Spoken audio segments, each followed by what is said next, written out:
Você já notou plantas estranhas crescendo de forma incomum em sua casa sem nenhuma explicação? Nem tudo que brota do solo é natural. A Bíblia nos adverte claramente em Deuteronômio 18:10. Não se ache no meio de ti quem pratique adivinhação, nem prognosticador, nem feiticeiro, pois é abominação ao Senhor todo aquele que faz essas coisas. Este trecho nos revela que existem práticas ocultas que abrem portas espirituais perigosas, e alguns sinais se manifestam até mesmo através da natureza. Hoje exploraremos como certas plantas incomuns podem ser mais do que meras curiosidades. Elas podem ser evidências de ataques espirituais, feitiçarias ou maldições ativas em seu lar. Vamos mostrar como identificá-las, entender seu simbolismo bíblico e o que fazer espiritualmente se elas aparecerem. Você está pronto para compreender o que Deus tem reservado para você e como proteger sua casa com a autoridade divina? Alguma vez você parou para observar uma planta que apareceu de repente em sua casa sem que você a tivesse plantado? Uma raiz que brota em um canto onde antes não havia vida, mas cuja presença perturba mais do que alegra. À primeira vista pode parecer um simples fenômeno da natureza, mas no mundo espiritual nada é coincidência. A Bíblia nos lembra em Mateus 13:25. Mas enquanto os homens dormiam, veio o seu inimigo, semeou o joio no meio do trigo e se foi. Essa parábola nos ensina uma verdade profunda. Enquanto não estamos atentos, o inimigo age em segredo, introduzindo elementos que parecem inofensivos, mas que carregam intenções destrutivas. Assim como há plantas que Deus usa para cura e bênção, também existem outras que o inimigo infiltra como canais espirituais para alterar a ordem divina de um lar. E muitas vezes essas plantas não chegam sozinhas. Elas vêm com um propósito. O mais perigoso desse tipo de sinal espiritual é sua aparência inocente. Porque quem suspeitaria de uma planta? O inimigo sabe disso. Ele sabe que nosso olhar está treinado para detectar grandes ameaças, mas não está preparado para identificar o pequeno, o escondido, o que cresce em silêncio. E é exatamente aí que opera a estratégia das trevas. Assim como aconteceu no Éden, a serpente não chegou com espadas ou fogo, mas com palavras sutis e uma fruta atraente. O mesmo ocorre quando certas plantas aparecem como se nada fosse e trazem consigo um ambiente de confusão, doença ou conflitos familiares que antes não existiam. Essas não são meras coincidências naturais. São sinais de que algo mais está operando no espiritual. Em Êxodo 7, quando Moisés e Arão confrontam o faraó, Deus os instrui a mostrar sinais de seu poder. Mas os feiticeiros do Egito, usando artes ocultas, imitam muitos desses sinais: transformar varas em serpentes, converter água em sangue, trazer rãs sobre a terra.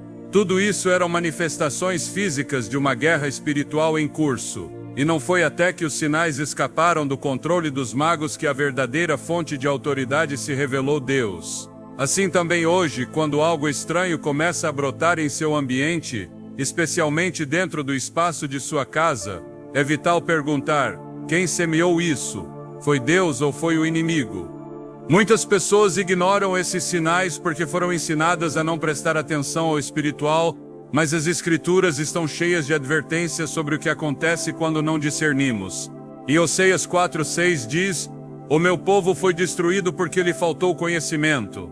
A ignorância espiritual não é inocente, é destrutiva. Quando um crente não reconhece que certos elementos visíveis podem ser canais de influência demoníaca, ele fica vulnerável a ataques que entram sem resistência. E o inimigo se aproveita disso. Às vezes começa com uma planta que ninguém semeou, que cresce ao pé de uma janela, junto ao umbral da porta ou até mesmo dentro de um vaso vazio. Parece inofensiva, mas com ela vem noites de insônia, discussões que surgem do nada, doenças sem causa médica ou uma sensação constante de peso e angústia no ambiente. E como a origem não é identificada, sofre-se em silêncio, sem entender que a raiz do problema não é física, mas espiritual. A Bíblia nos mostra que o próprio Deus usou elementos naturais para demonstrar seu poder ou seu juízo. Em Números 17, quando é colocado à prova quem foi verdadeiramente escolhido por Deus, Arão é identificado porque sua vara floresce milagrosamente com amêndoas. Essa manifestação não era comum nem acidental. Era um ato sobrenatural que revelava uma realidade espiritual. Da mesma forma, quando uma planta brota em seu ambiente sem razão aparente, é justo perguntar que mensagem espiritual essa manifestação carrega. Porque se Deus pode fazer florescer uma vara seca como sinal de eleição, o inimigo também pode fazer brotar símbolos como iscas para atacar. Os bruxos, feiticeiros e pessoas que operam no oculto sabem que a natureza responde ao espiritual. Por isso utilizam raízes, folhas, sementes e talos em seus rituais, porque entendem que há uma conexão entre o mundo natural e o invisível. Em muitos casos, quando uma maldição é lançada, ou um feitiço é realizado, uma planta consagrada a esse ritual é enterrada no quintal, na entrada ou perto de uma propriedade específica. Às vezes não se vê imediatamente, mas depois de algumas semanas ela surge. E não é uma planta qualquer. Geralmente é espinhosa, de odor penetrante ou de aparência inquietante. E onde antes havia paz, agora há tormento. O lar se esfria, as relações se tensionam e tudo começa a murchar. Mas aquele que vê com olhos espirituais sabe que não é coincidência. Em Marcos 11, 12 e 14, Jesus se aproxima de uma figueira em busca de fruto, mas ao não encontrá-lo, a amaldiçoa. E o que acontece a seguir é uma lição poderosa. A planta seca desde a raiz. Jesus não fez isso por raiva. Ele o fez para mostrar uma verdade espiritual. Às vezes, o que não produz vida deve ser arrancado desde a raiz. Assim também ocorre com certas plantas que aparecem em nossos lares. Elas não estão ali para dar fruto, mas para servir como pontos de acesso, como antenas espirituais para interferências do reino das trevas.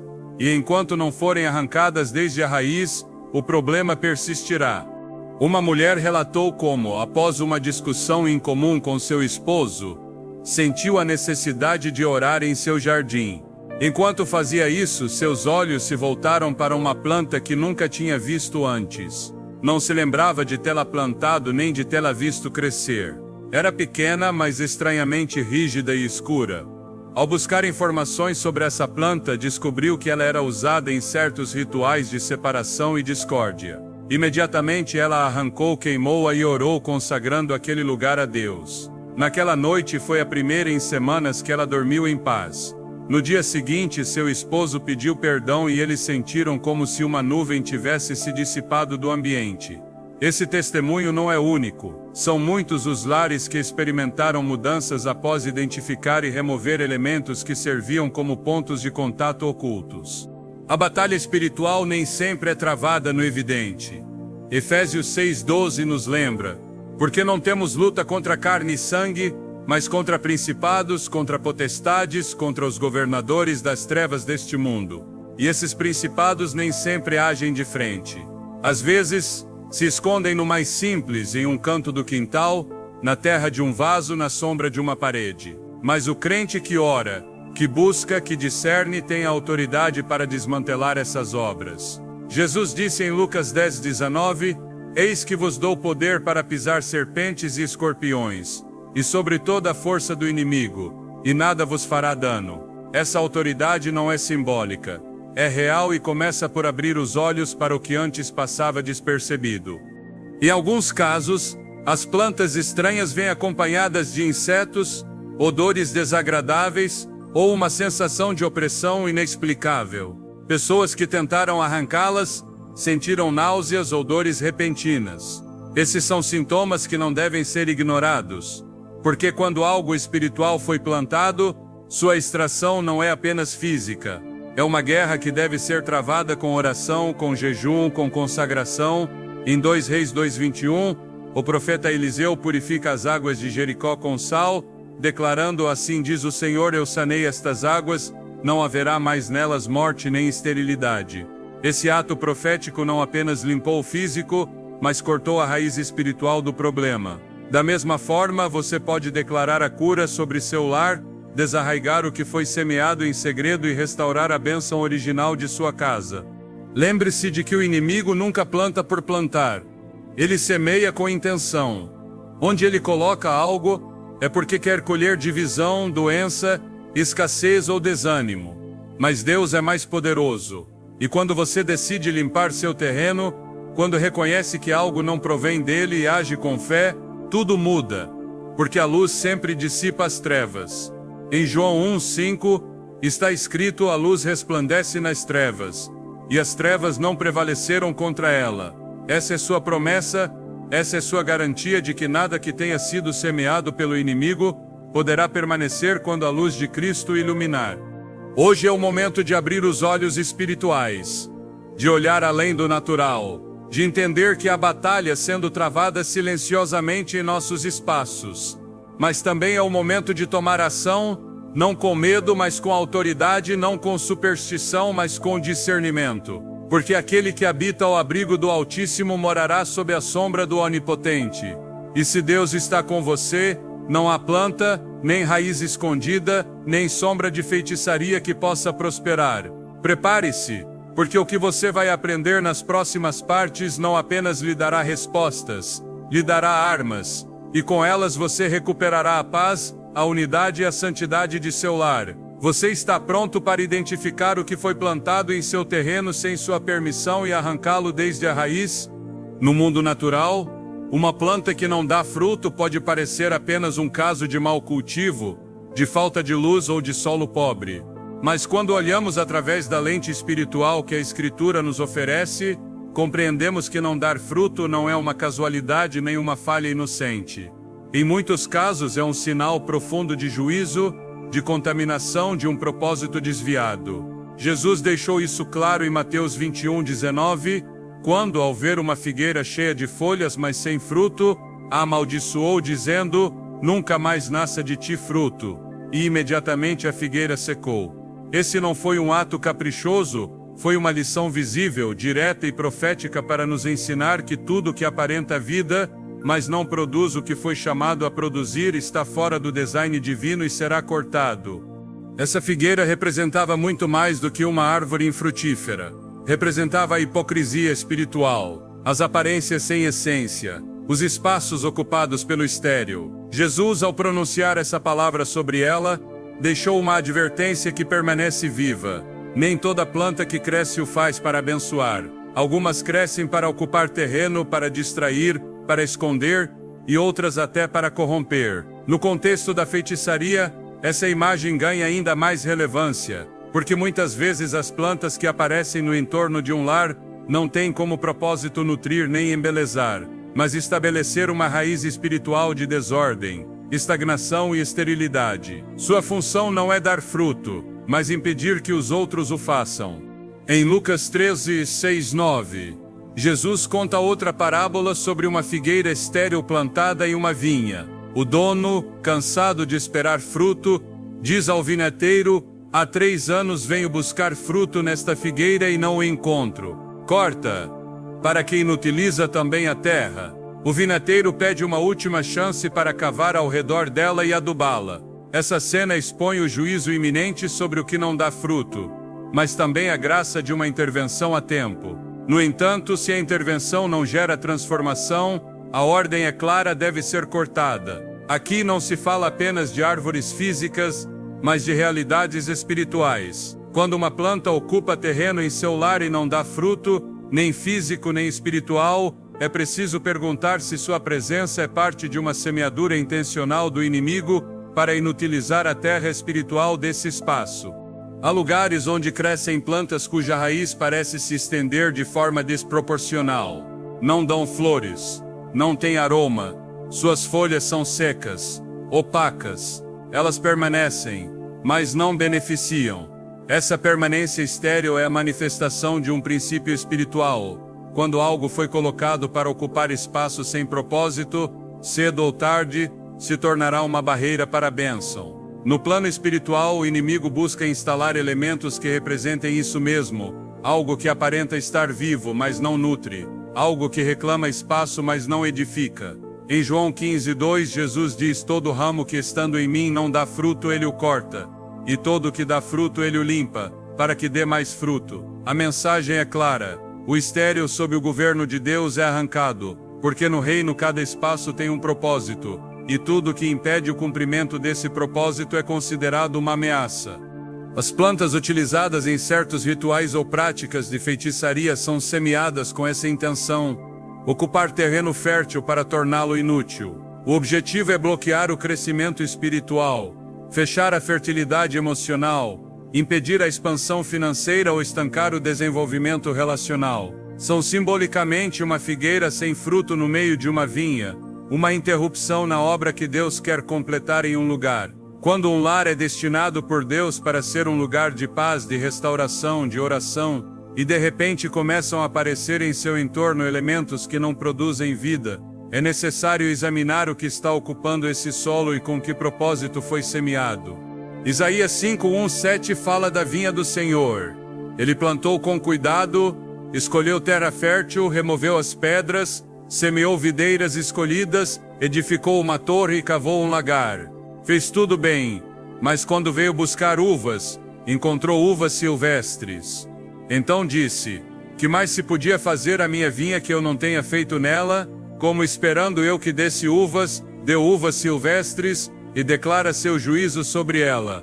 Esse trecho revela um princípio que também se aplica aos lares, quando algo foi projetado para produzir bênção, e começa a produzir desordem, há uma distorção espiritual que deve ser corrigida. Às vezes essa distorção começa com uma semeadura alheia, com uma raiz que não veio de Deus. Em muitos trechos das Escrituras, o fruto é o símbolo de obediência, de produtividade, de conexão genuína com a fonte da vida. Em contrapartida, o que cresce sem dar fruto, sem servir, sem edificar representa rebelião, falsidade, contaminação. Jesus advertiu em Mateus 7:16-20, que pelos frutos conheceríamos os verdadeiros e os falsos. Ele disse: porventura se colhem uvas de espinheiros ou figos de abrolhos? A árvore boa dá bom fruto, a má, mau fruto, e a que não dá fruto será cortada e lançada ao fogo. Esse ensino é contundente. Nem tudo que cresce tem a aprovação de Deus. Nem toda raiz é santa. Nem toda semente que brota em seu lar foi colocada pela mão do Criador. Quando se permite que uma planta estéril permaneça, permite-se também que sua raiz espiritual continue absorvendo, debilitando e deslocando, porque as raízes do estéril consomem recursos, bloqueiam a luz, se expandem sob a terra para dominar. Esse mesmo padrão se observa quando há elementos espirituais infiltrados em uma casa que, embora não sejam visíveis como uma manifestação demoníaca aberta, operam na sombra para drenar a energia espiritual, emocional e física de seus habitantes. A presença de uma figueira estéril não apenas marca a falta de fruto, mas é uma forma de usurpação do espaço destinado ao fértil. Em Hebreus 6, 7 e 8, ensina-se que a terra que bebe a chuva que muitas vezes cai sobre ela, e produz erva proveitosa, recebe bênção de Deus. Mas a que produz espinhos e abrolhos é rejeitada, está próxima de ser amaldiçoada, e seu fim é ser queimada. Esse princípio se estende ao terreno físico onde habitamos. Uma casa que foi projetada por Deus como lugar de descanso, de cura e de comunhão, não pode permitir que cresça nela o que é inútil, o que estorba, o que não tem fruto, porque cedo ou tarde, o estéril se torna um sinal de juízo, e se não for removido, pode trazer consequências mais profundas. O inimigo nem sempre se apresenta com estrondo. Muitas vezes ele semeia em silêncio, como em Mateus 13:25, onde se diz que enquanto os homens dormiam, veio o inimigo e semeou joio no meio do trigo. O joio se parece com o trigo em suas primeiras etapas. Não é fácil distingui-lo, mas ele não produz grão. É estéril. No entanto, ocupa o mesmo espaço, a mesma terra e compete pela mesma luz. Assim acontece quando certas plantas aparecem em nossos lares sem que ninguém as tenha semeado. Às vezes não parecem uma ameaça. Não têm espinhos, não têm mau cheiro, mas também não têm fruto. Não contribuem, não curam, não embelezam. Apenas estão ali consumindo, ocupando, atrapalhando. No reino, não existe o que é simplesmente inofensivo. Jesus foi claro em Lucas 11:23, quem não é comigo contra mim é, e quem comigo não ajunta espalha. Essa mesma lógica espiritual se aplica a tudo que habita em um ambiente consagrado. Se uma planta cresce em seu espaço e não produz fruto, se não abençoa nem cumpre um propósito de vida, Ela pode estar sendo usada como símbolo de esterilidade espiritual, como uma declaração de que esse terreno foi invadido pelo inútil, pelo falso ou pelo contaminado. O remédio não é ignorá-lo nem se resignar.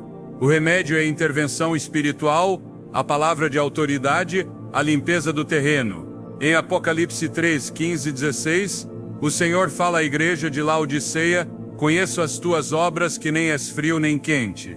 Oxalá fosses frio ou quente, mas porquanto és morno, te vomitarei da minha boca. Essa advertência também pode ser aplicada ao que permanece em um estado intermediário, que nem edifica nem destrói, que apenas ocupa espaço sem propósito. No espiritual, essa mornidão é inaceitável, porque não há espaço para o estéril em uma terra que foi consagrada. O estéril será removido, e em seu lugar Deus plantará o que dá fruto. O chamado para todo crente que observa algo que brotou em seu entorno e não tem fruto é claro: examine, ore.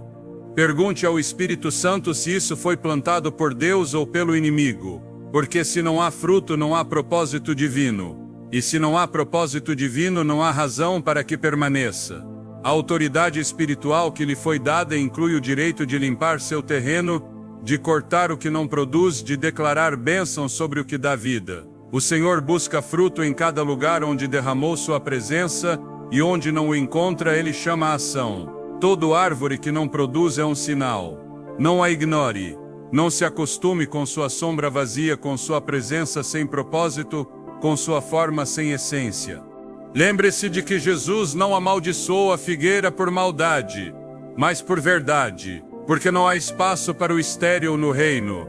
E sua casa, seu quintal, seu terreno fazem parte desse reino. Assim como Jesus falou à figueira, você também pode falar com autoridade. E se você reconhecer que algo foi semeado com intenção de atrapalhar, você é chamado a arrancá-lo, porque o terreno que Deus lhe deu é santo. E em terra santa só devem permanecer raízes que deem fruto. Desde tempos antigos, as práticas ocultas têm estado ligadas a elementos da natureza. Aqueles que se afastam de Deus para buscar poder por meios proibidos sabem que a criação responde à ordem espiritual, e também pode ser distorcida para operar como canal de impureza. A Bíblia não silencia sobre isso. Em Deuteronômio 18, 9 e 12, adverte-se com clareza: não se ache no meio de ti quem faça passar pelo fogo seu filho ou sua filha, nem quem pratique adivinhação, nem prognosticador, nem feiticeiro, nem encantador, pois é abominação ao Senhor todo aquele que faz essas coisas. Essa instrução revela que existem práticas que atraem o juízo de Deus, não porque sejam apenas rituais vazios, mas porque são portas espirituais reais que vinculam as pessoas a forças das trevas. Ao longo da história, sabe-se que certas plantas são usadas com propósitos específicos em cultos pagãos, não apenas por suas propriedades naturais, mas por sua carga espiritual. Algumas foram consagradas em altares ocultos, outras foram cultivadas exclusivamente para maldições.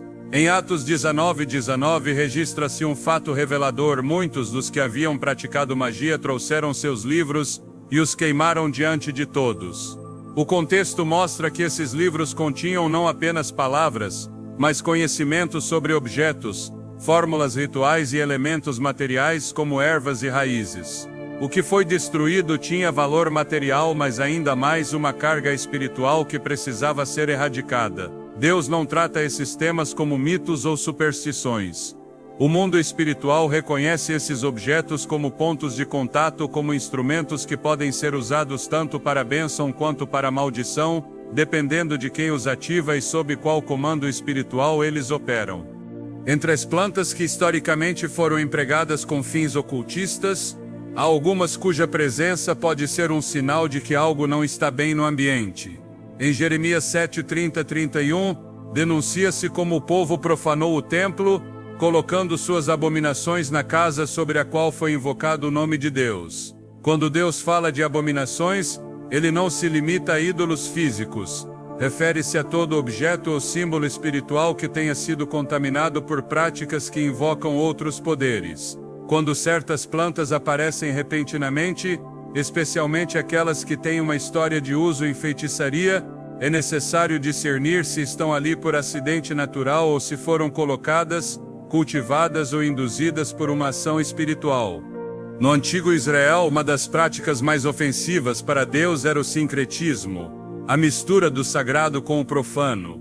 O profeta Elias confrontou essa mistura no Monte Carmelo. Quando o povo hesitava entre adorar a Jeová ou a Baal, a confrontação espiritual não foi simbólica, foi real. Elias desafiou os profetas de Baal a invocar fogo sobre seu altar. Eles gritaram, se cortaram com facas, dançaram, mas não houve resposta. Quando Elias orou ao Deus verdadeiro, o fogo desceu do céu. Esse relato em 1 Reis 18 mostra que nem todas as invocações têm resposta, e nem todas as manifestações espirituais provêm de Deus. Há altares construídos na escuridão consagrados com elementos naturais, incluindo plantas cujas raízes foram envoltas em palavras de maldição. Em Ezequiel 8, o profeta é levado em visão ao templo, onde lhe é mostrado como alguns líderes haviam introduzido práticas secretas que profanavam a casa de Deus. Ali fala-se de imagens, ritos e elementos visíveis que simbolizavam o oculto. No versículo 10 lê-se: entrei e vi, e eis toda forma de répteis e animais abomináveis, e todos os ídolos da casa de Israel pintados na parede. O uso de símbolos naturais como animais ou plantas, com significados espirituais, não é novidade. É uma antiga estratégia do inimigo infiltrar o profano no meio do cotidiano para contaminar sem ser detectado. Quando uma planta aparece em seu lar e tem uma história de uso ocultista, sua presença pode estar encobrindo um altar silencioso que foi ativado para desviar a atmosfera espiritual do lugar. O uso de certas raízes e folhas em rituais de separação, doença, confusão ou ruína econômica está documentado em várias culturas. Mas o que todas essas práticas têm em comum é que operam fora da autoridade de Deus. Por isso, o resultado é sempre destruição. Em Isaías 44:20 disse: ele se apacenta de cinzas, seu coração enganado desvia. As pessoas que utilizam a criação para propósitos de maldição foram desviadas da verdade. Mas isso não significa que os efeitos de suas obras sejam nulos. A maldade tem poder apenas enquanto o terreno espiritual estiver sem cobertura, e é nesse terreno que plantas carregadas de intenção oculta podem crescer e operar como pontos de acesso, se não forem enfrentadas com discernimento e santidade. A Escritura mostra que tudo o que foi criado foi feito por Deus com um propósito bom. Em Gênesis 1, 29 e 30, somos informados de que as plantas e os frutos foram dados para sustento. Mas quando um elemento criado é consagrado a outro Deus, seu propósito original é pervertido. O objeto não perde sua forma natural, mas adquire outra função espiritual. O Salmo 106, 37 e 38 denuncia como Israel sacrificou seus filhos e filhas a demônios, derramando sangue inocente e contaminando a terra com sangue. Essas ações eram acompanhadas de símbolos, elementos físicos usados como instrumentos rituais. O mesmo ocorre quando uma planta é cultivada no contexto de um pacto oculto. Sua raiz fica contaminada, sua presença se torna um lembrete espiritual de que algo foi invocado. Não importa quão comum possa parecer aos olhos humanos, se foi plantada com um propósito oculto, essa intenção permanece marcada em sua existência.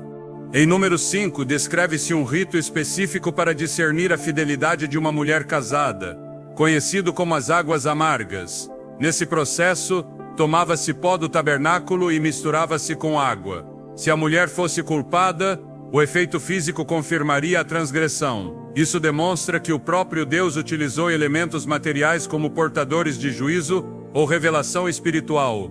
Não porque a matéria em si tenha poder, mas porque, quando misturada com uma palavra, seja de Deus ou do inimigo, ela se torna um canal. Assim acontece com as plantas usadas em feitiçaria.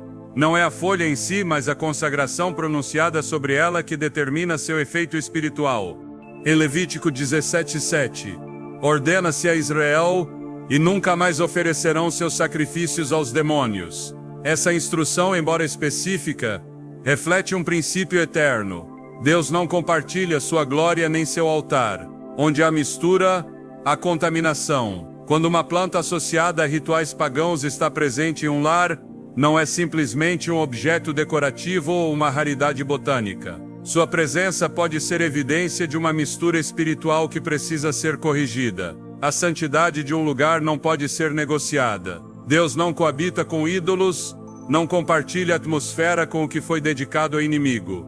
Em Apocalipse 9:21, menciona-se que os homens não se arrependeram de seus homicídios, nem de suas feitiçarias, nem de sua fornicação, nem de seus furtos.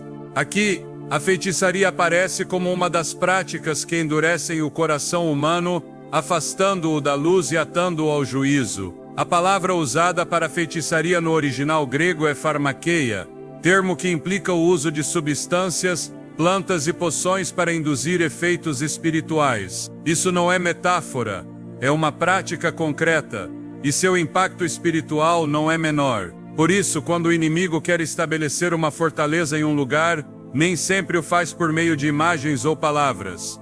Às vezes ele o faz por meio de objetos, e em muitos casos com plantas que foram colocadas como catalisadores espirituais de sua agenda.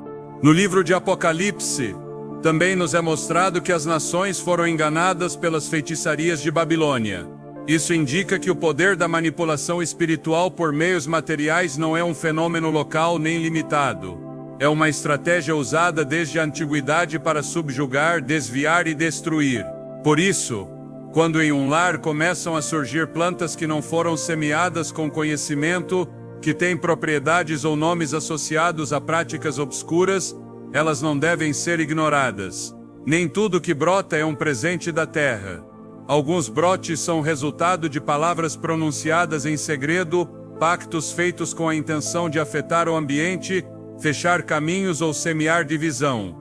Em 2 Coríntios 6:16-17, faz-se uma pergunta que desmonta toda tolerância com o impuro. Que acordo há entre o templo de Deus e os ídolos? Por isso, saí do meio deles e apartai-vos, diz o Senhor, e não toqueis o que é impuro, e eu vos receberei.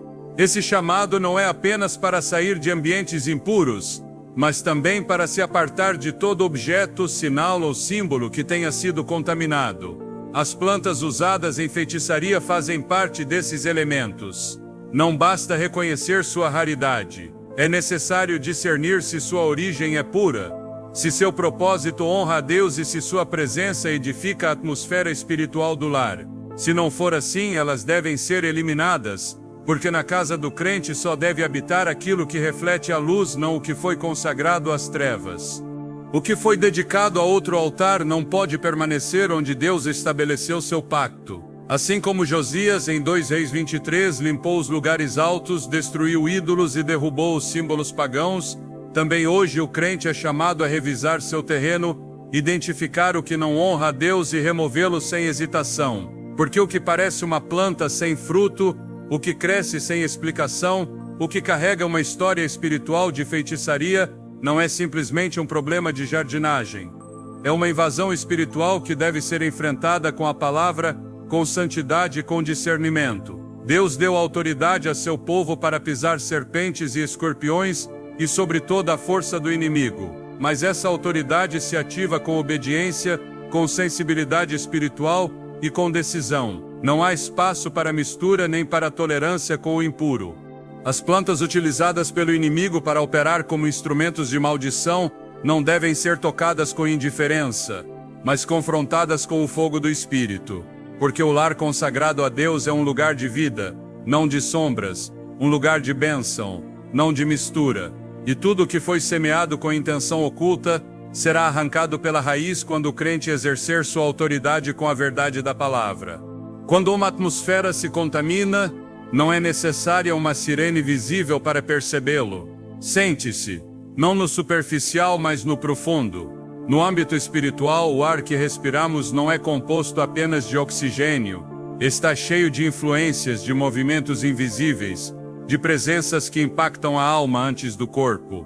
Um lar que foi afetado por uma semeadura espiritual oculta, como uma planta ligada à feitiçaria ou invocações de escuridão, começará a experimentar uma mudança progressiva em sua atmosfera, e essa mudança nunca será neutra.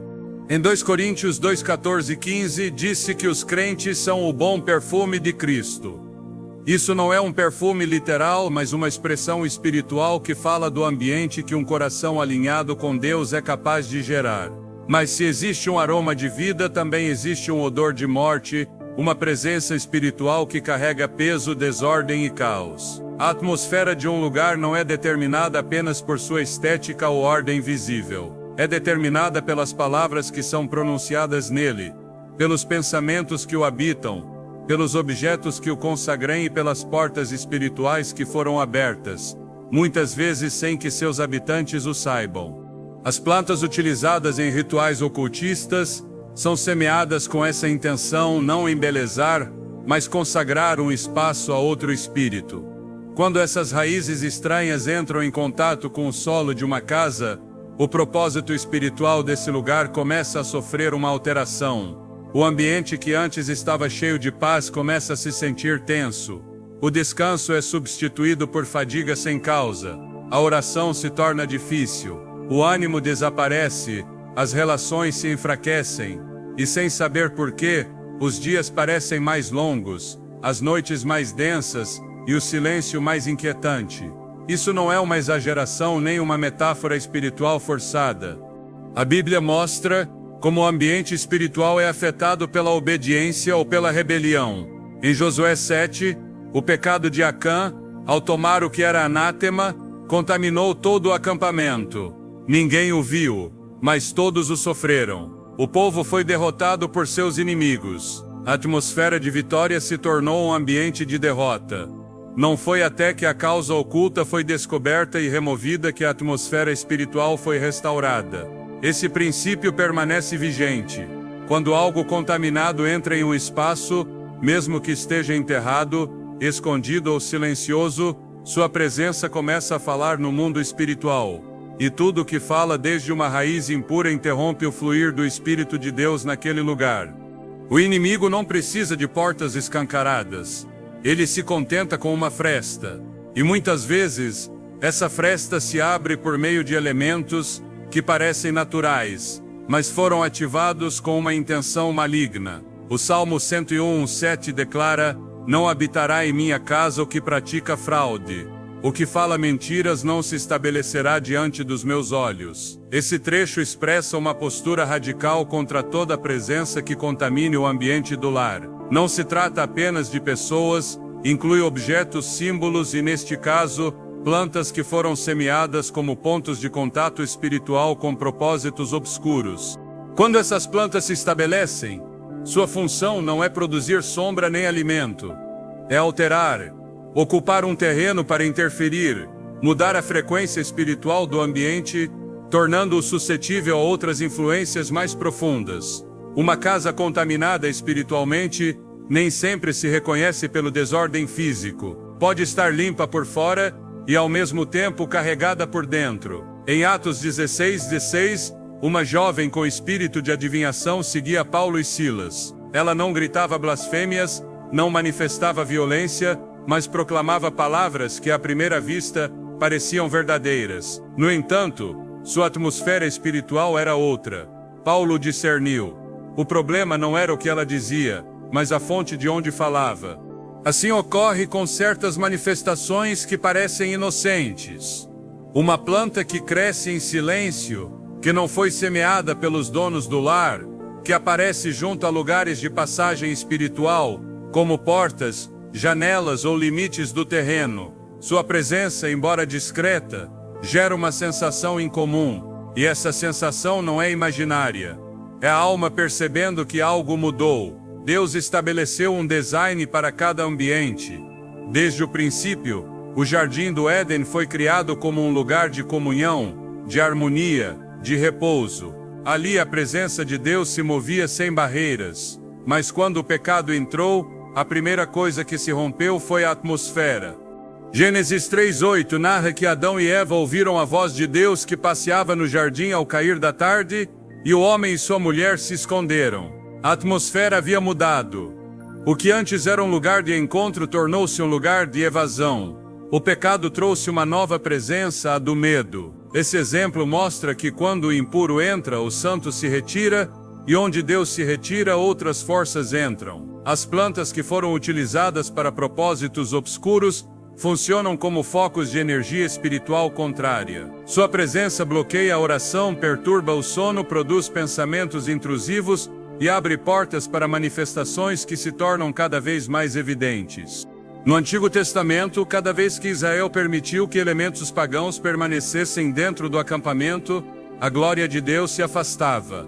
Em Ezequiel 10, a visão do profeta mostra como a glória do Senhor se levanta do templo e se afasta devido à idolatria escondida no coração do povo. Quando o ambiente se contamina, o espírito se retira, não porque seja fraco, mas porque é santo, e sua presença não compartilha a atmosfera com o impuro.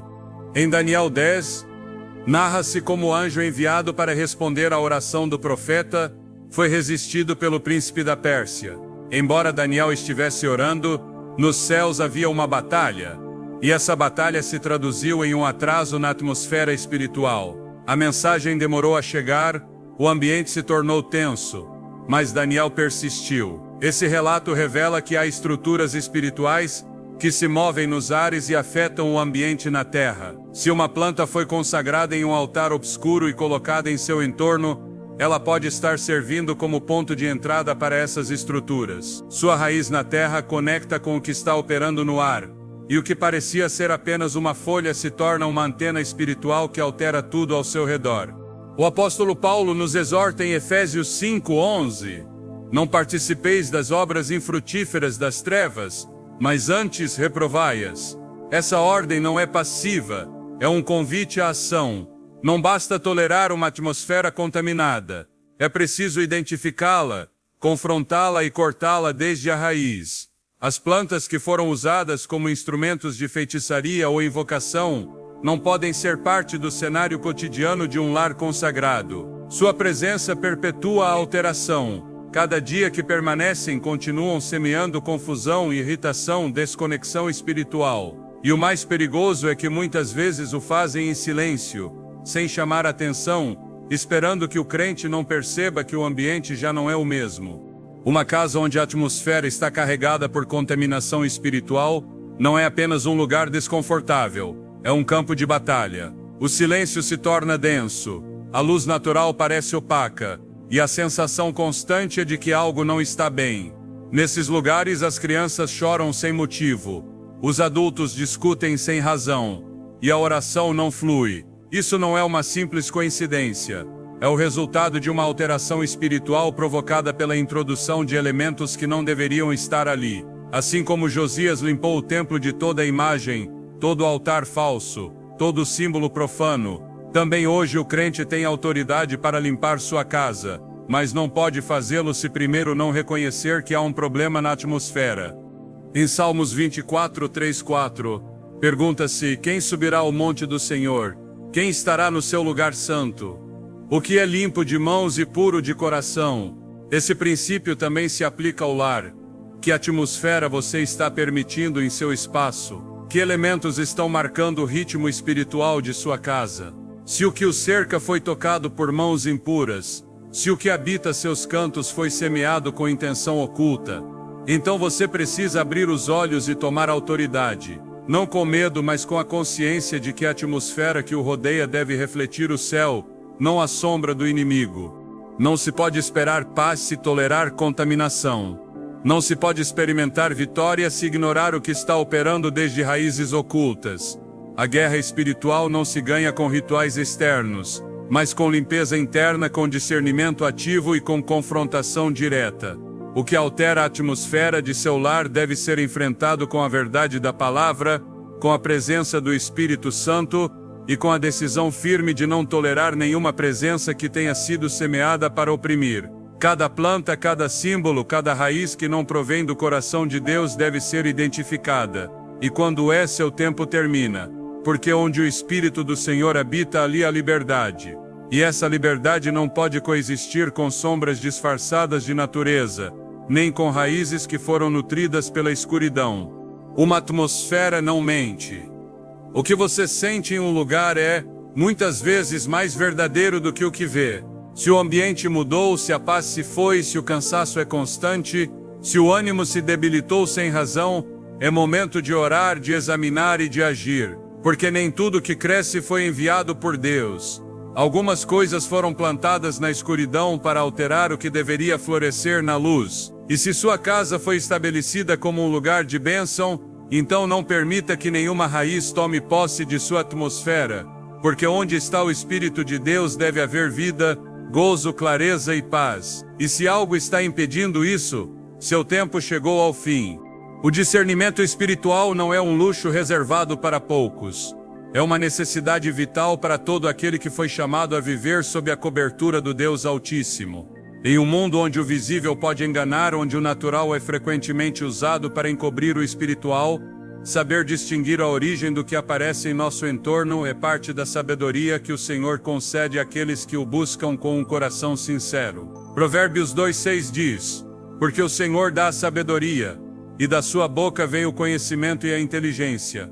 Essa sabedoria não é apenas intelectual, é uma luz interna que permite discernir quando algo que parece inocente foi semeado com uma intenção obscura.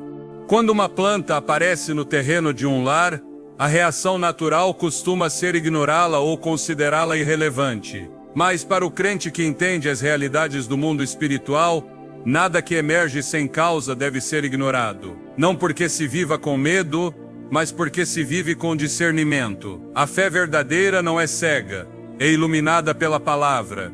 Hebreus 5:14 explica com clareza: mas o alimento sólido é para os maduros, para aqueles que pelo uso têm os sentidos exercitados para discernir o bem e o mal. A maturidade espiritual não consiste apenas em conhecer as Escrituras, mas em aplicar esse conhecimento para interpretar corretamente o que ocorre ao nosso redor. E isso inclui reconhecer quando uma planta, um objeto, uma presença ou uma atmosfera foram infiltrados com um fim contrário ao propósito de Deus. Jesus mesmo advertiu que, dentro do campo semeado por Deus, o inimigo também semeia. Em Mateus 13:25, ao falar da parábola do trigo e do joio, diz que enquanto os homens dormiam, veio o inimigo, semeou joio no meio do trigo e se foi. O joio não é fácil de identificar em suas primeiras etapas. De fato, ele se parece com o trigo. Apenas o discernimento espiritual pode revelar qual é sua verdadeira natureza. E o mais perigoso não é sua aparência, mas seu propósito: confundir, ocupar espaço, debilitar o crescimento do autêntico. Nesse contexto, há plantas que não foram semeadas por Deus.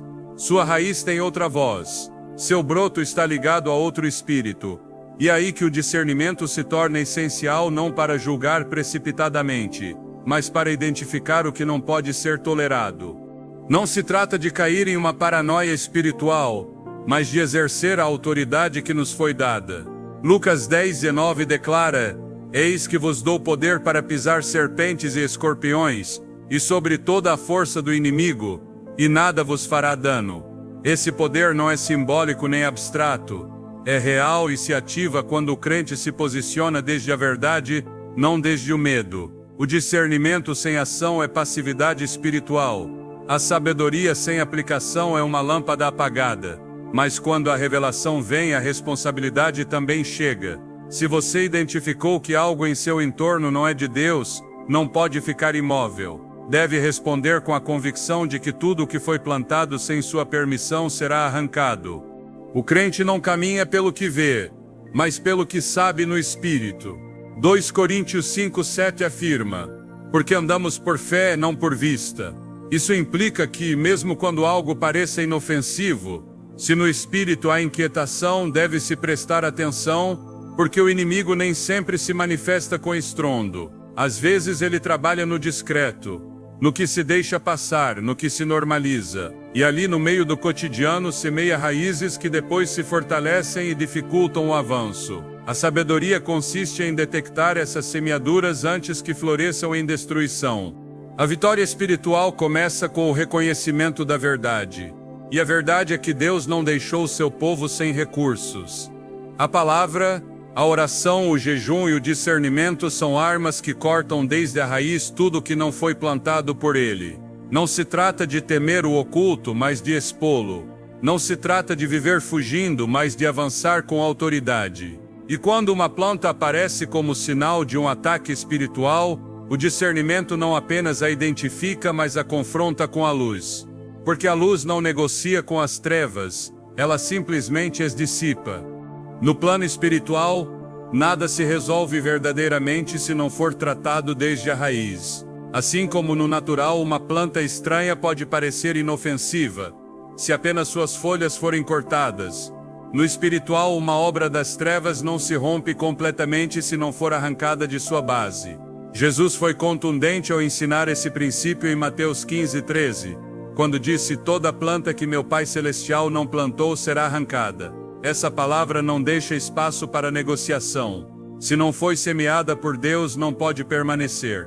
Não basta ignorá-la. Não é suficiente podá-la.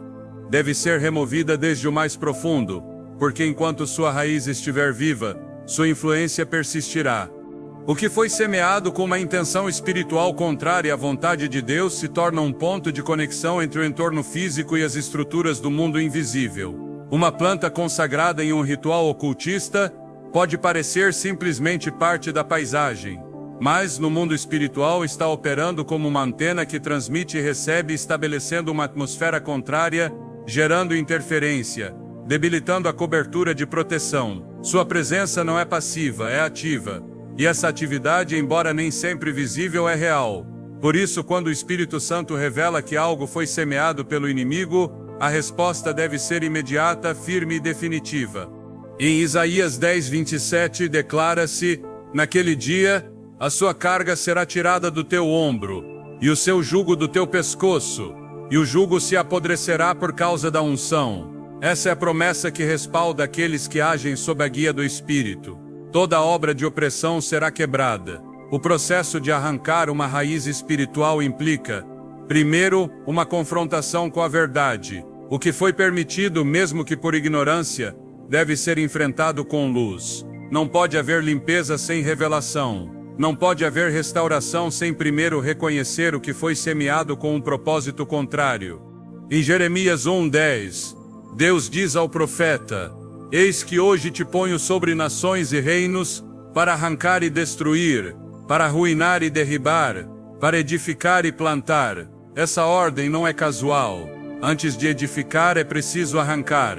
Antes de plantar o correto, é preciso destruir o que contamina. O crente que deseja ver a plenitude de Deus em seu lar, deve começar por eliminar tudo o que ele não plantou. Uma raiz não se vê, mas sustenta. O que parece pequeno por fora pode estar profundamente enredado por dentro. Por isso, quando se detecta uma planta com influência espiritual negativa, não basta retirá-la fisicamente. É necessário realizar um ato espiritual de desarraigo, orando com autoridade, renunciando a todo pacto que tenha sido estabelecido sobre aquele terreno, consagrando-o novamente ao Senhor com a palavra viva e declarando que o lugar foi purificado pelo sangue de Cristo. A oração fervorosa é a ferramenta que quebra toda estrutura invisível. Tiago 5,16 afirma: a oração eficaz do justo pode muito. Não é o volume da voz, mas a posição espiritual de onde se ora, que desfaz as cadeias. E se essa raiz foi semeada pelas trevas, a luz da verdade deve entrar para removê-la sem deixar vestígios. Um terreno que foi limpo não pode ficar exposto. Jesus advertiu em Mateus 12:43-45, que quando um espírito imundo sai de um homem, busca repouso, e se não o encontra retorna com outros piores, e o estado final é pior que o primeiro. Isso também se aplica aos lares. Uma vez que o contaminado é arrancado, é necessário preencher esse espaço com a presença de Deus, com louvor, com a palavra, com oração constante. Não se trata apenas de retirar o mal, mas de estabelecer o santo. Porque onde Deus habita, não há espaço para outra raiz. E quando ele planta, ninguém pode arrancar. O verdadeiro poder não está na aparência do que brota da terra, mas na origem espiritual que o sustenta. Hoje, mais do que nunca, é necessária uma geração desperta. Não apenas para identificar sinais, mas para governar sobre eles com autoridade divina. Porque o inimigo não teme aqueles que observam, mas recua diante daqueles que exercem domínio espiritual sobre tudo que pisa a planta de seus pés. Deuteronômio 11:24 confirma: todo lugar que pisar a planta do vosso pé será vosso. Essa promessa não fala de posse simbólica, mas de ocupação espiritual consciente. Se Deus lhe confiou um espaço, Ele espera que você o proteja, o santifique e o limpe de toda semeadura inimiga. O foco não deve estar no temor ao estranho, mas na certeza de que nada que venha do inimigo pode resistir a um lar alinhado com a presença de Deus.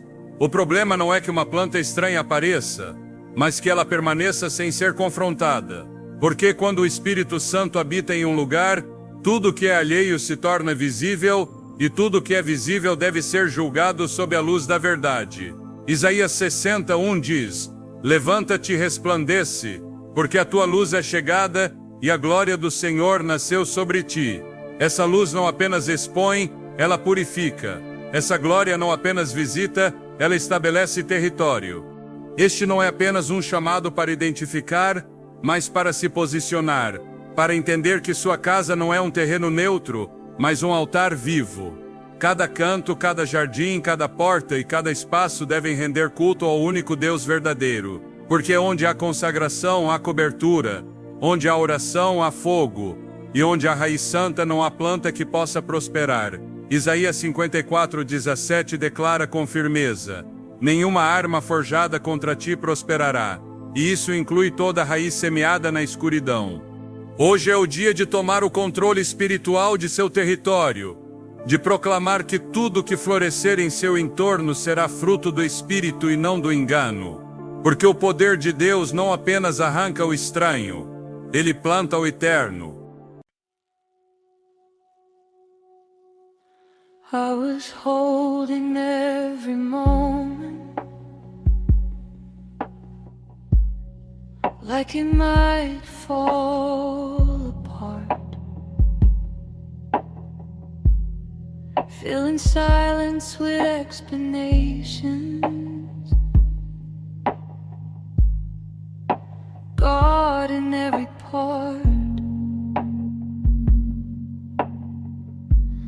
Every second felt accounted, every thought had rules. I forgot that even oceans need some space to move. So I loosened my grip,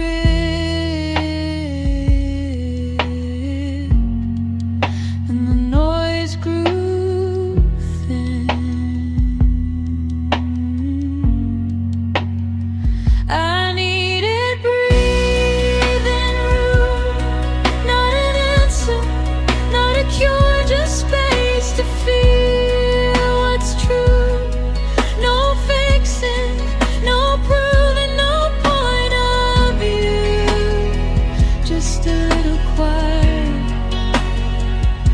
breathing room.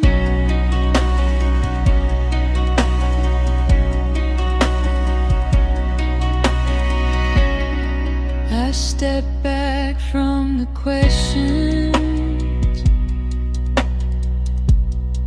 I stop chasing the why. Let the moment sit unfinished, let the reason slide. Found a softer way of standing without armor on. Turns out peace arrives unnoticed when you don't force it along.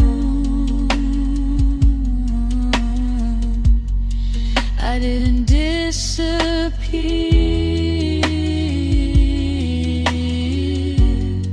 I find real peace. I needed breathing room, not direction, not control, just step between the wounds to let them close. No right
Christmas.